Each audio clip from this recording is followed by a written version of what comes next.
থেকে 25 বছরের মধ্যে আমরা সবাই মরে যাবো, আর এই মরে যাওয়াকে নাম দিয়ে দেবে দ্য সাইলেন্ট কিলার। ভাই আর নিঃশ্বাস নিস না হলে মৃত্যু চলে আসবে। দাঁড়া ভাই, এই লাইনটার উপরে না এসে একটু বোঝার চেষ্টা। আমাদের দেশে দূষণ এত হয়ে যাচ্ছে যা একটা সময় পর পলিউশন মেশিন মাপার যন্ত্র পর্যন্ত বলে দেবে না ভাই আমার দ্বারা এসব হবে। আর আমাদের দেশের রাজনীতিবিদরা এর সলিউশন না বার করে সবাই একে অপরের ওপর আঙুল তুলে। আরে ভাই, আয়ু কমে যাচ্ছে মানুষের। আমরা এত বায়ু দূষিত করে ফেলেছি যার কারণে পৃথিবীও টেনশনে পড়ে গেছে। একটা জিনিস মনে রাখবে, পৃথিবীতে বেশিরভাগ মানুষ মরাই হচ্ছে এয়ার পলিউশনের জন্য, কিন্তু আমরা তা বুঝতেই পারি না। আমরা বেশি বুদ্ধিমান, ওই জন্য আমাদের বুঝতেও দেওয়া হয় আর বুঝতে চাইও না, পারিও না। আর আমরা ভাবি কি হার্ট প্রবলেম ছিল, লিভার প্রবলেম ছিল। আরে ভাই প্রবলেম অন্য কোথাও ছিল।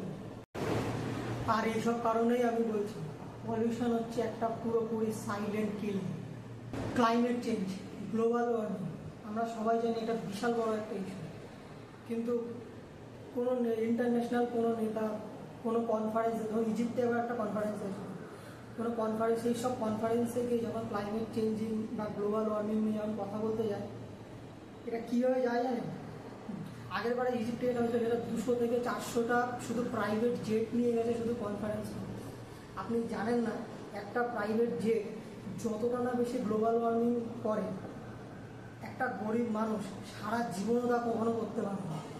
আর এইসব নেতারা যখন এইসব কনফারেন্সে গিয়ে এইসব ক্লাইমেট চেঞ্জ, গ্লোবাল ওয়ার্মিং নিয়ে যখন কথা বলতে যায়, বলতে গিয়ে যখন আপনি দেখবেন এরা কথা বলতে গিয়ে কিন্তু কাজটা করে ঠিক তার অপোজিট, তখন আপনি ভাবতেই পারবেন না যে এরা গ্লোবাল ওয়ার্মিং, ক্লাইমেট চেঞ্জ এইসব ব্যাপার নিয়ে কতটা বেশি সিরিয়াস। এই জন্য যত রাজ্যের ফালতু নেতামন্ত্রী এদেরকে ভোট দেওয়া বন্ধ। পৃথিবীকে খারাপ করেছি আমরা, আর আমাদেরকেই ঠিক করতে হবে। এটা পুরোপুরি আমাদেরই দায়িত্ব। সলিউশন হচ্ছে নাম্বার 1, আমাদের যত তাড়াতাড়ি সম্ভব পেট্রোলের থেকে ইলেকট্রিক গাড়ির মধ্যে শিফট করা উচিত। Number 2, artificial rain. এই আর্টিফিশিয়াল রেনের মাধ্যমে আমরা যেখানে সেখানে বৃষ্টি আনতে পারি, এবং সেটা খুব সহজে একদম স্যাটেলাইটের মাধ্যমে।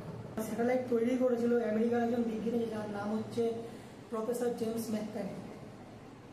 সে নিজেই স্যাটেলাইটটা বানিয়েছিল এবং সে নিজে কনফারেন্সে বলেছিল আর বা ইন্টারভিউতেও এসে বলেছিল যে এই স্যাটেলাইট আজ থেকে না, বহু বছর আগে থেকে আছে।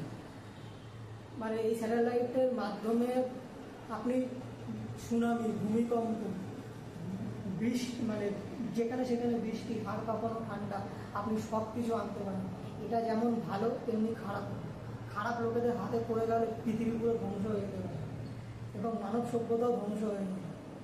আর এই স্যাটেলাইট আজ থেকে না, বহু বছর আগে থেকেই রয়েছে, কিন্তু আমাদেরকে জানতেও দেওয়া হয়।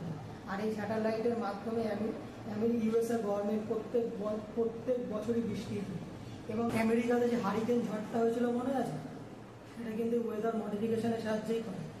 কিন্তু আমেরিকার গভর্নমেন্ট আমাদের কাউকে জানতেও দেয় না, কাউকে বুঝতেও না।